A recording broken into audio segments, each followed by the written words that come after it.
it'll take students years to go through all of the content, but if they tap into Jar TV like they do Netflix, Disney Plus, Hulu, and some of the other apps, they'll literally be smarter than probably 90% of adults. It's like the information in there is life changing, it's impactful, and we have to have an outlet to teach at a young age. I think a lot of what we're doing, we're having these financial literacy courses too late in life. We have to hit them in elementary school. We have to get them in middle school, and no one else is doing this. We have the only youth focused financial literacy streaming TV app. We have the only youth focused financial literacy album. And so now we're just looking for partners, right? Because this isn't about us. This is about them and the next generation. There's a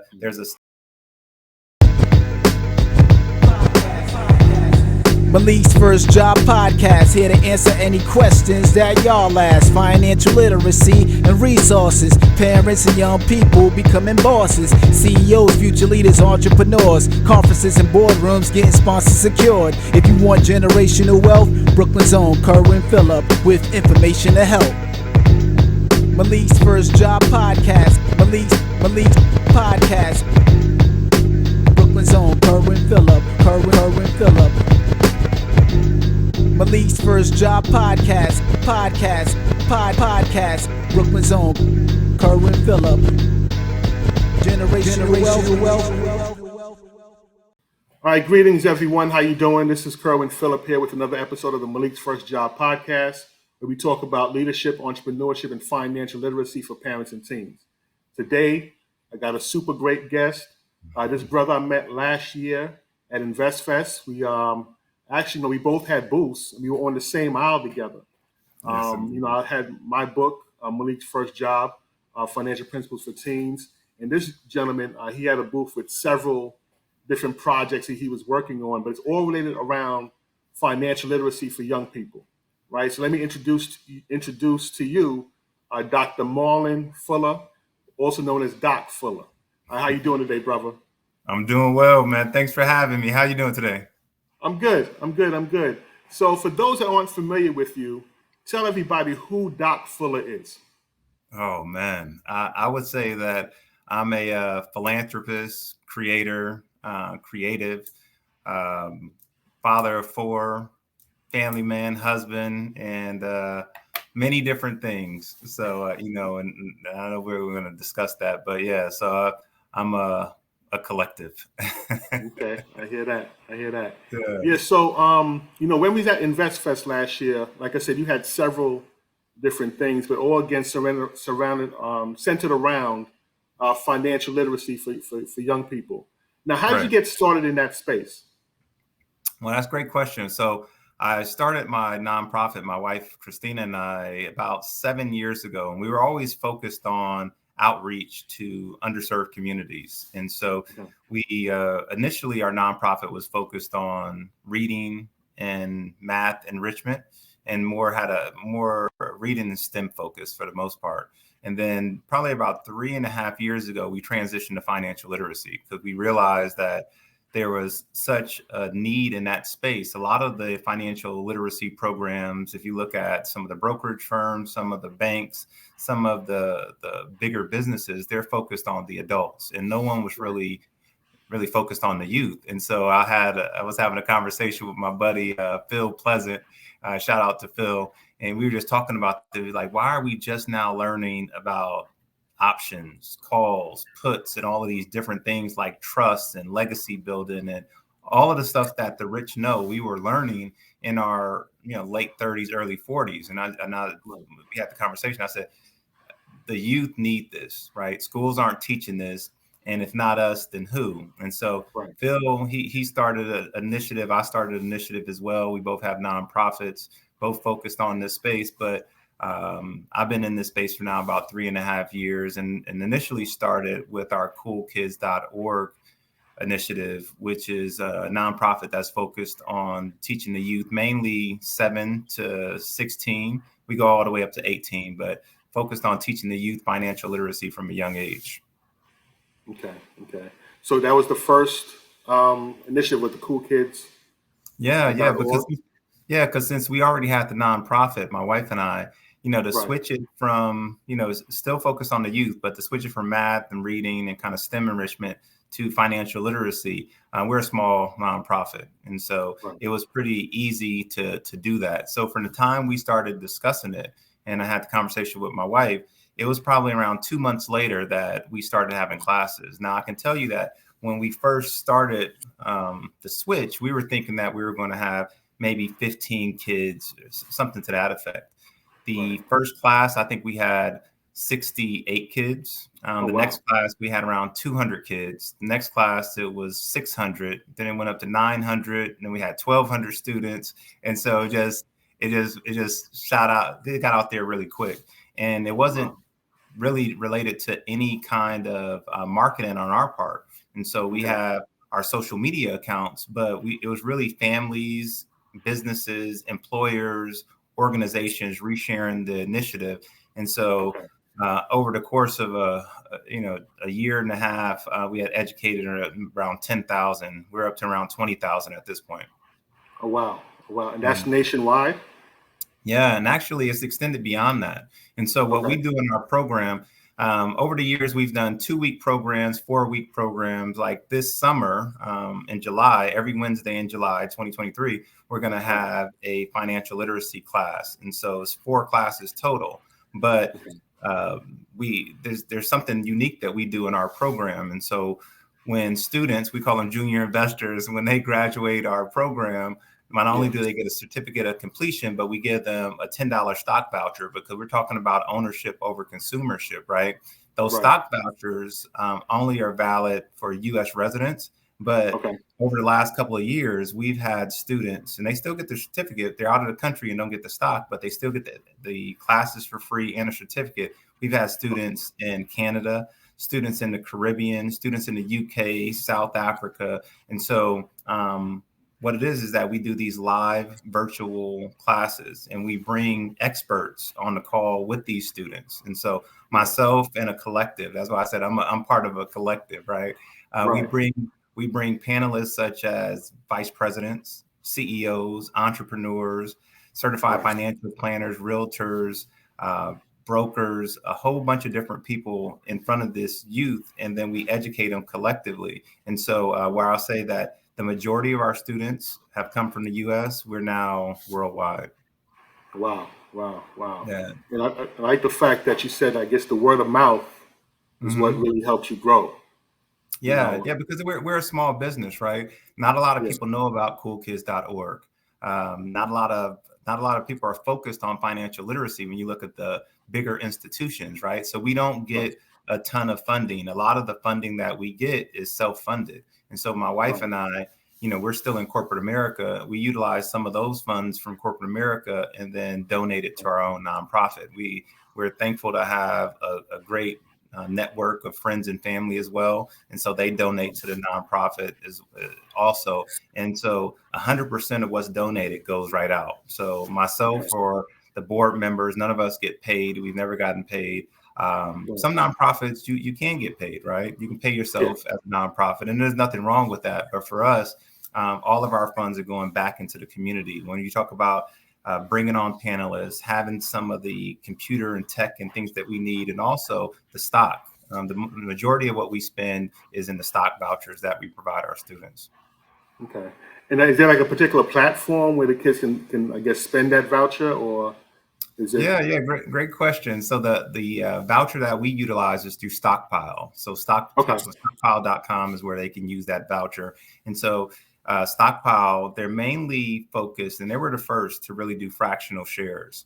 And Hmm. so they also were one of the first brokerages that are focused on the youth. And so when you go to actually purchase something on their platform, they have icons to help the young investors really link products and services that they may know and use to things that are publicly traded. For example, if they like playing Minecraft, they'll see an icon for Minecraft. They can Okay. buy Minecraft, but when they're buying Minecraft, it converts it to Microsoft, which is the owner of Minecraft. Okay. That's just a FYI, or just for an example of how they utilize some of the trading, because and we stuck with them because although they're doing crypto now, they're really limited and they're really focused on index funds, stocks, gold, commodities, and things like that. And it's an easy to use platform. And I've been using it for years. And so I felt like it was the best platform for us as an organization. And then I've partnered with them and their CEO, Victor, on several initiatives. And then he helps us out as well on occasion with vouchers and things like that when we have more students than we have funds for. Yeah, that's always helpful. Yeah. That's helpful. So what do you think, because I get a lot of questions about from kids asking about, stocks and how to invest. And what do you think kind of created this new wave of interest about the stock market, Bitcoin amongst young people? Yeah, I think there's been an insurgence. And so I think, people of color have always had wealth, right? And this, through history, that wealth and different things have conspired to decrease that wealth. And now there is a wealth gap, right? And so to get to your question, I think there's a couple of different things. I think during the pandemic, there was a lot of funds that were available that households were getting that maybe they didn't have in the past. And then you have a more educated, more knowledgeable, more resourceful actual parent base. And so I can tell you that my parents, they didn't tell us anything about stocks. I saw them buying real estate, but it wasn't something that they were necessarily looking at transferring that legacy into the next generation. I didn't know anything about trading and things like that, or a lot of the things that we know now. So I think it's important to get the youth equipped and educated on those types of things, and do it from a young age. And so we've been really focused in on that, and we've been having a huge impact. Yeah. I think it's, again, it's very important. I often tell people, people always speak about generational wealth and passing, assets and things down to our children, but we have to ensure that our children are educated to know how to manage those assets, once they receive them, right? Because you don't want to, pass down the family house to your son, and then he goes and sells and buys some new J's or something else, and not really be responsible for, with the funds, and the assets that they receive. So we got to make sure they're properly educated. Yeah, and I think, our generation, as we have come to understand 401ks and things like that, we're able to educate our children, right? Maybe even if our parents didn't have the knowledge, it's about how do you transfer that knowledge. So I know you have your book, Malik's First Job, teaching, and I think it's a collective, right? We were at InvestFest last year. You had a booth, like you stated, that we did as well with our TV app. And I think collectively, when we share the knowledge, there's this multiplier effect. We can have a much bigger impact if we come together. There's African proverbs that say, if you want to go fast, go alone. If you want to go far, go together. And I think when you have situations like InvestFest, shout out to Troy Millens, Rashad Bilal, all the guys out there. That's really entire team, right? Wall Street Trapper, MG, the mortgage guy, MJ, which is Troy and Rashad's partner. I mean, Ash Cash. All of these guys are doing some amazing things. The master investor. All of these guys are doing amazing things out there to help spread the knowledge. And so, and that's where we're happy to go. I can tell you that last year, we, with our booth, which is the first and only streaming TV app that is financial literacy based and focused on the youth. You can think of us like the Netflix of family finance. One of the speakers came by our booth, happens to be a high net worth real estate developer by the name of Don Peebles. He was so impressed by what we were doing at our booth that, later on, probably about 30 minutes to an hour later, he brought by Steve Harvey to introduce him to us. Because, and I think when I share that story because it's important, is you talk about that collective. You talk about sharing the knowledge, network. InvestFest is a great resource for that, and we'll be back this year. Exactly. It's For those that haven't been, it's hard to describe the experience, right? Yes, indeed. Because last year, I brought my children with me because I went the year before, the first year I went, and it's like, I couldn't describe what it was. I just had to bring them so they can experience it and see what it was. Because, it's very rare when you get into a room with, thousands of, African Americans coming together, talking about finance and entrepreneurship and stocks and investing in real estate, and just seeing that, it's like a whole different experience, and it's very important for our kids to see that.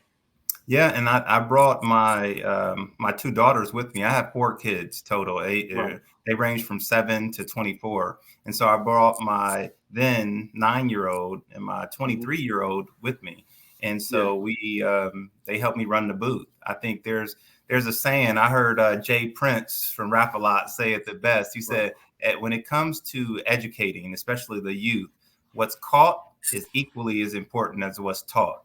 And so that goes to say that you have to, you can speak things, but they also learn, and they do a lot of learning from what they see. Like you tell kids don't eat junk food and they see you're eating it all the time, then that's not a good example. It doesn't, there's a lack of alignment there. And so I want them to see me. And so when I do speaking engagements, when I'm on the, have a booth set up or what have you, I want them to be there to be a part of it, right? Because part of it is getting that experience, but also is the network that you build, the experience that you get, and seeing others, it inspires you even as a young child. And so, thinking about how can we inspire the next generation outside of my TV app, which is named Jar, it's short for Savings Jar, and that's on Netflix. I'm sorry, it's on Roku, Apple TV, and Fire TV. And so it's streaming on all those different platforms. Besides that, I also released the world's first G-rated financial literacy album last year. And so it was about a month or 2 after InvestFest last year that we actually came out with that album. And so the album is under my moniker, Doc Fuller, but it came out last year in November, and the album is called The Syllabus. And so one of the things when Steve Harvey came back to the booth and Don Peebles introduced us, I wanted them to see what the youth can learn at a young age. And so what I did is I had my daughter, my 9-year-old Layla, rap one of the verses from my album. And then it actually made the InvestFest highlight reel. So if you've seen the InvestFest highlight reel, it actually made that because it's just impressive. And so no curse words, no negative imagery, all positive things talking about investing, real estate, assets, liabilities, deferred gratification, budgeting, all of the things that schools don't teach. I put it not only on TV through my Jar TV app, but also in an album. And I'm coming out with my second album this summer. And so where the first album had legends on there like T.I., Chubb Rock, Keith Murray, PBD Gray and Trans Lee, Essence Carson, a whole host of artists that were part of the first one, including Mickey Fax. The next one is going to have some more legends on there. So if folks heard of a guy named The Game or a guy named Jadakiss, The Game is going to be on the album. Jadakiss is going to be on the album. We're going to have Cassidy. We're going to have KP. We're going to have Shaheem from the Wu-Tang Clan. We have a whole host of artists that's going to be on there, including some production from the Heatmakers. So if people know about the Heatmakers, they made stuff for Dipset, Diplomats, Cameron, Joel Santana, Jim Jones. Some of the biggest songs from the Diplomats came from the Heatmakers, but we have production from them. And really, this album isn't just about us. The TV channel isn't about us. The nonprofit isn't about us. It's about how can we utilize our passion, potential for purpose? How can we use what we're good at, what we love doing, to collectively bring people together to have a bigger, greater impact? Are you an MC, battle rapper, hip-hop enthusiast, or singer-songwriter looking to enhance your skills? If the answer is yes, then definitely check out Pendulum Ink Academy. Pendulum Ink develops a direct path to enhancing an MC skill set and understanding of the hip hop business by providing access to classes conducted by industry experts in the areas of rap theory, lyrical and literary technique, content creation, branding, and hip hop mental health. By nurturing creativity through lyricism, Pendulum Ink encourages students to break societal norms within hip hop and academia alike. With a lexicon of over 50 rap techniques, legendary guest teachers, and a community of MCs sharpening their skills, Pendulum Ink supports artists in all stages of their career and their lives. For more information about Pendulum Ink or to register for the Academy, please visit the link in the show notes below. Peace.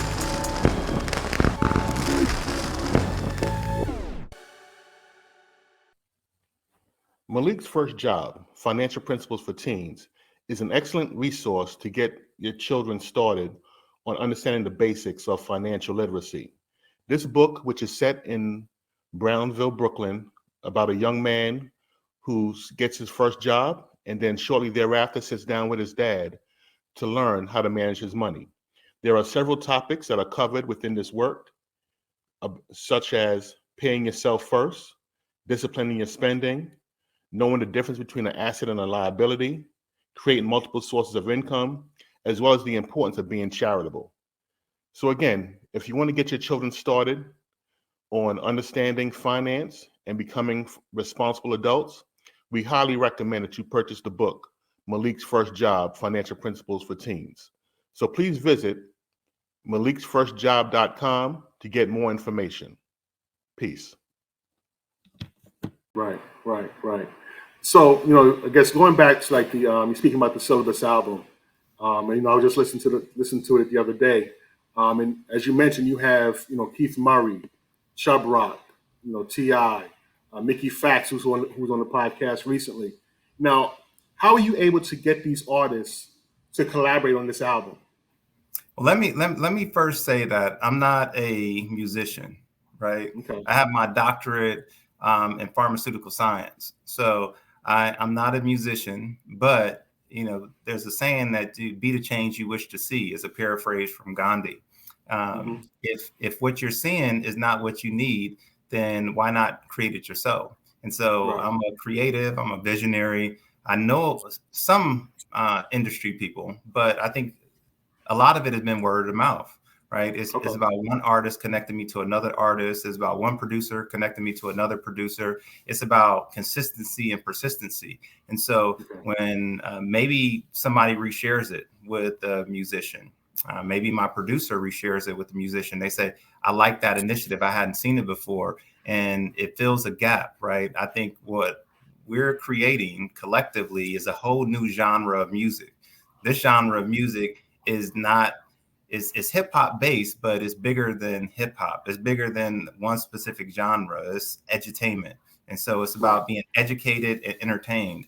Literally, if kids of all ages, K through college, the content on the album is easy enough for a kindergartner to memorize the lyrics, but is impactful enough for a college student or an adult, because we're talking about the same fundamental principles. Literally, if elementary or middle school kids listen to this, high school kids, if they listen to this, they'll be smarter than probably 80% of adults. And so when people understand that, right, that I'm operating on purpose, like I haven't made any money on this album. This album wasn't necessarily made to make money. This album was meant to create a vehicle that the youth can engage with and be entertained while being educated, right? We're putting the medicine in the candy, so to speak. It's the beats that they love, and I love too, right? It's the beats that we all love, but the purpose. And so it's edutainment is the genre of music, and we're looking to expand it. So if you listen to the syllabus, you're going to have undertones of maybe soft rock, some country kind of hip hop, some Afro beat. You're going to have some little bit of R&B flavor. You're going to have just traditional down south, West Coast, East Coast hip hop. It's all hip hop based because hip hop runs everything right now, right? Yeah. And that's my favorite genre of music. But this is taking it to another level with edutainment. And so to get back to your point, I think when people see that you're operating on purpose, it's infectious and they want to help. And so I've had celebrities that have reached out to me that have wanted to be a part of this. Like Jadakiss reached out to the game and got the game part of the project. Okay. And so it's just one person reaching out to another person. And I'm confident that some of the greatest out there, we talk about Jay-Z, a Nas, a 50 Cent, a Swiss Beats, a Timberland, a Eminem, a Dr. Dre, a Snoop, you name it. I eventually see all of them being part of this album. And so the first album was the Syllabus freshman year. The next one will be the Syllabus sophomore year coming out this summer. And there'll be 4 albums total, all the way up going to the Syllabus senior year. Okay. As you're talking about, getting these different people together for this project, and I think also what you mentioned earlier about, putting together the Cool Kids Foundation, I have to ask the question, it speaks about the importance of relationships. Right. How important, like, just to kind of tell people who's watching and listening, how important is relationships in business? It's super important, right? And it's always somebody watching, and a lot of things is that it's more important almost what you do when people aren't watching than when they are watching. And so, relationships, credibility, purpose, and just drive is infectious. And so networking is key. I mean, that's why, like I said, we're going back to InvestFest to connect. And I want to support them as well, right? And then while we're there, we're connecting with other entrepreneurs like yourself that was at different booths. We're connecting with maybe some of the speakers, maybe some of the founders of InvestFest. We're connecting with all of these people, and collectively, we can create an impact. When you start talking about the redistribution of wealth, I was at a conference recently, and Terry Williams, who's the COO of One United Bank and the co-founder of One United Bank, we were on a panel and we were just discussing. And one of the things she said was impactful. She was just like, with the housing laws changing, the Fair Act laws of housing, and just Jim Crow being pushed back, there's only been roughly around 50 years that people of color have been able to work where they wanted to work, even though we still know that there's institutional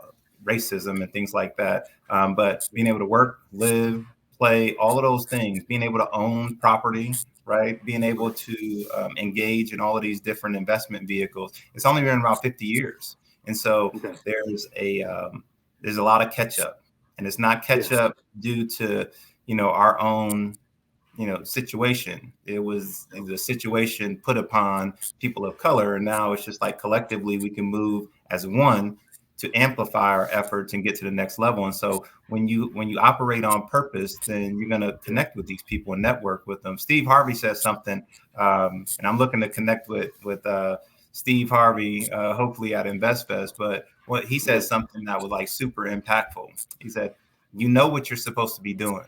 A lot of people are operating based on money and titles and material things. But Steve Harvey said, what are you naturally good at? What do you love doing? What do other people come to you for advice on? Because maybe they see you as an expert when maybe you don't even see that in yourself.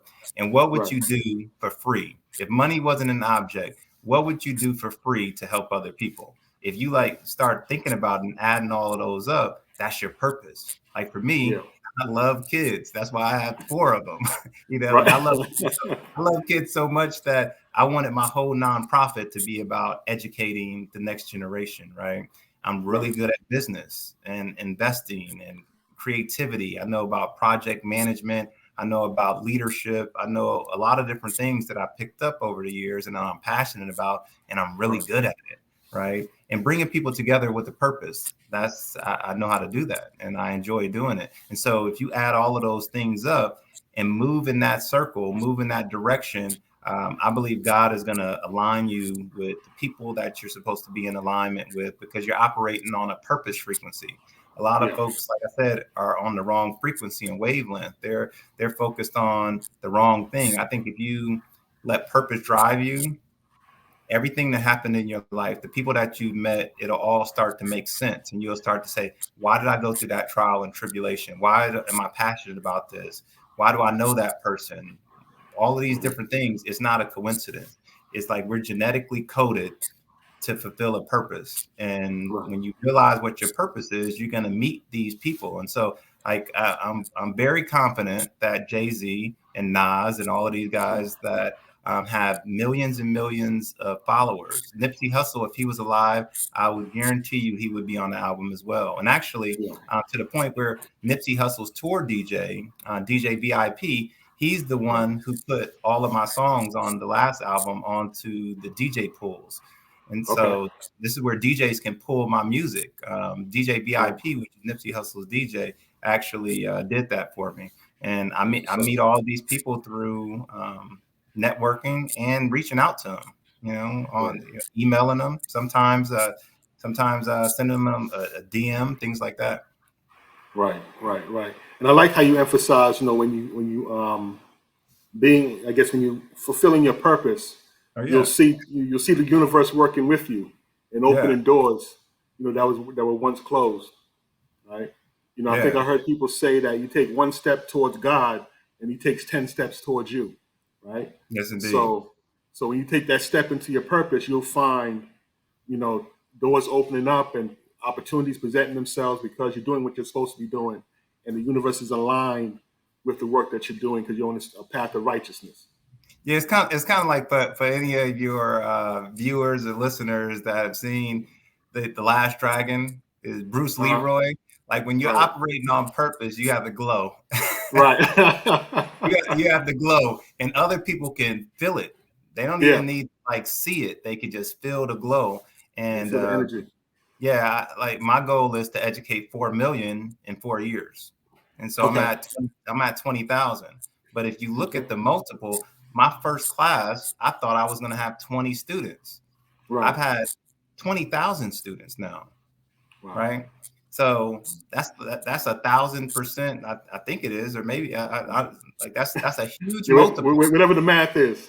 Yeah, that's a huge, from 20 to 20,000. And that's not just to say how many people that our financial literacy efforts, because it's not just me, our collective financial literacy efforts have actually touched.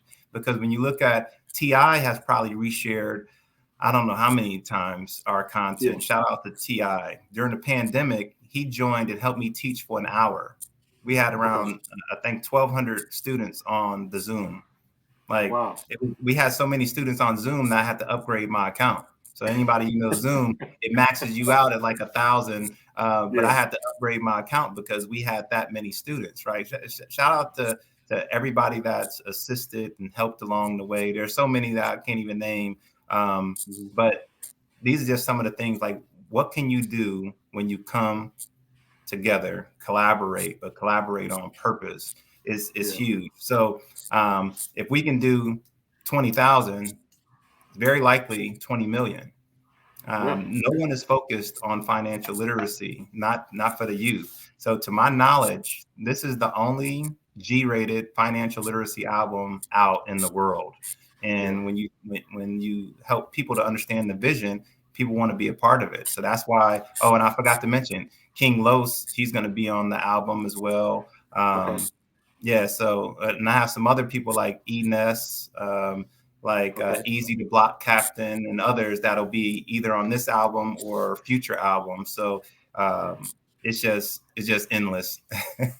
Actually, my buddy Derek Williams, he's not a rapper, but he loves Jay-Z. Jay-Z's his favorite rapper. Jay-Z's actually one of my favorites as well. But he can actually rap. My buddy, not a rapper, but has all of this technical financial knowledge. He just gave me a verse last night that's fire. Wow. It's fire. Shout out to D Will. Okay. That's what's up. Yeah. So you also touched on, in addition to the album, you touched on the Jar TV, right? And I think the booth that you had at InvestFest last year was centered around the television app. Can you kind of speak about that a little bit more? Yeah. So like I said, Jar TV, short for Savings Jar. Okay. It's been out for about a year and a half now, and so this December it'll be 2 years actually. And so Okay. this is the same thing. I was looking for content. I was looking for things to teach my junior investors. I try not to call them kids. Right. I call them future millionaires or junior investors. But my Okay. students. I was looking for content. I needed music content. I needed video content.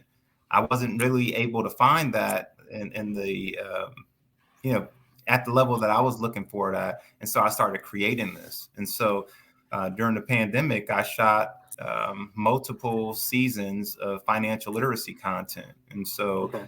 and shout out once again to TI at Super Sound Studios in Atlanta. I filmed 2 seasons of content where and this is more for maybe the high school students, where it was just educating them and getting advice from all of these different specialists. Like I said, like an estate planning attorney or a VP at one of the banks, Citizens Bank, Eric Wilson, or an entrepreneur, producer, rappers. I interviewed a whole host of people. And then I also have additional content partners that Okay. has their content on my streaming app. So if you think about Netflix, I keep saying, well, any kind of streaming app, but let's say Netflix, right? There's Right. Netflix originals that they actually produce, and then there's other Right. content that they get from content creators. So if you look at Jar TV, that's what Jar is. It's a collective, different collaborators coming together as one outlet. Like I Okay. said, it's streaming globally on Roku, Apple TV, and Fire TV. We have content in both English and Spanish. Nice. Again, my album, the syllabus, if students tap into that album, they'll be probably 80% smarter than adults, right? Right. But if you look at Jar takes it to the next level. We have over 600 pieces of content. Right. It'll take students years to go through all of the content, but if they tap into Jar TV like they do Netflix, Disney Plus, Hulu, and some of the other apps, they'll Yeah. literally be smarter than probably 90% of adults. It's like Wow. the information in there is life changing. It's impactful, and we have to have an outlet to teach at a young age. I think a lot of what we're having these financial literacy courses too late in life. We have to hit them Yeah. in elementary school. We have to get them in middle school, and no one else is doing this. We have the Right. only youth focused financial literacy streaming TV app. We have the only youth focused financial literacy album. And so Right. now we're just looking for partners, right? Because this isn't about us. This is about them and the next generation. There's a saying by Lin-Manuel Miranda, who's very famous for Hamilton and a lot of other things that he does on Disney. Accomplished composer, writer. He said something to the effect that a legacy is planting a seed that you probably won't get to see grow, right? Yeah. Some of the stuff that we're doing now, it lives on forever. Music Yeah. lives on forever. This album will be educating students for decades. Right. Right. Sometimes I think I sit down, like, you think about, the book, like with my book, I probably sold, hundreds of copies of it. And you never know what impact it may have on a young person, right? They may, 10 years down the line, they may reference, I started doing this. I started my path on entrepreneurship because I read this one book, and it's kind of, just to think about that it's kind of overwhelming. Like, wow, Yes, this little piece of content really has the ability or the potential to really change the whole planet. yes, indeed. This little guy here in Richmond, Virginia, like you say, like you never know where that book will reach. You never know what young person or what young investor, future millionaire is watching that program and Mm-hmm. getting that little piece, that little nugget that A really low nugget. changes the whole paradigm in their life. Yeah, You and know, to be transparent, I didn't have a lot of positive role models in my household. When I looked at my older brother, even my father, right? right, I don't put any of that into my music. But I said that to say that I had to actually learn externally. I had to look right, for role models and mentors outside of my household from a male yeah, perspective. And so to a certain extent, we hold a lot on our shoulders, right? Because there's a lot of households that may not have, a person like yourself or I in their household, and they have to look to us for inspiration and motivation. And so I think, your book could, even if it's, who cares how many copies it sold? I can care less of how many people stream my album or anything like that. But how many leaders are we creating, and how many leaders can then go on to impact potentially millions? So I look at us as ripplers. We're the pebble that's thrown into a pond or a stream and create ripples, but ripples over long periods of time in a large enough body of water can create waves. And so that's what we're doing. And so I believe in speaking things into the universe. So let me just go ahead and say who I want on as part of some of my future albums. Okay. I want more of the younger artists, right? Okay. Simba out on the West Coast, Lil Baby, Da Baby, 21 Savage, Tusi. Those are some of the guys that I want on the future album. So let this be a declaration that you put things into the universe, things happen. I never envisioned I was going to have all of the people that I have on the album now. And Game just hit me up. He's looking for his track. Jadakiss is looking for his track. I got my producer just made it, so I have to get it to him. But these are people that I grew up listening to. We're all around the same age, but I grew up kind of listening to them, and now we're working together with a purpose. Right. So real quick, so if you're watching this right now, you have connections to the Baby, Little Baby, 21 Savage, any one of the younger artists out there, please tag them, have them reach out to Doc Fuller so they can get on this album, on the future album, future projects.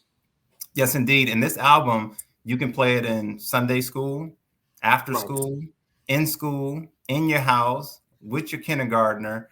It's all educational. It's nothing like it. Like literally, if you listen to this album, if your kids listen to it, they're going to likely be smarter than you.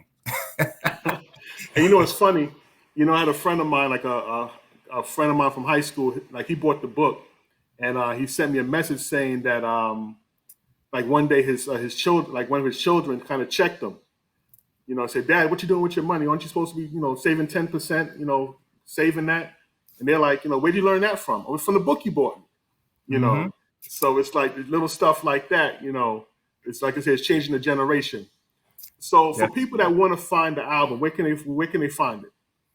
Yeah, so to actually get to my nonprofit is coolkids.org. You can follow us on social media at Cool Kids Fund. That's FUND, Cool Kids Fund. And then for the JAR TV app, that can be found at www.jar.tv or on social media at JAR TV app. And like I said, you can also just type in your channel store. If you have like Fire TV, Apple TV, or Roku, you can type in JAR into your channel store and it'll pop up. So that's another way you can find it. The website just has the links to those 3 streaming platforms. And then the last, not least, is the album. The album is called The Syllabus. And so it's in all streaming platforms, iTunes, Tidal, Spotify, Pandora. But you can listen to the album either on those vehicles or go to our website or YouTube where we have the lyrics videos, and that's thesyllabus.com. And you can also find the album link at Syllabus Album on all social media outlets. That's what's up.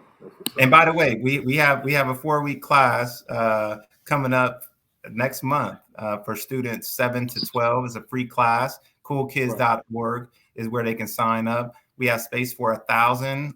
We just opened up the class yesterday, and we already have 120 students that enrolled. We'll likely get. What you about to say?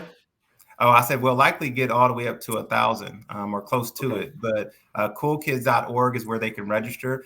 It's going to be every Wednesday in July from 6 to 7 p.m. Eastern Standard Time. And it's really geared for 7 to 12-year-olds.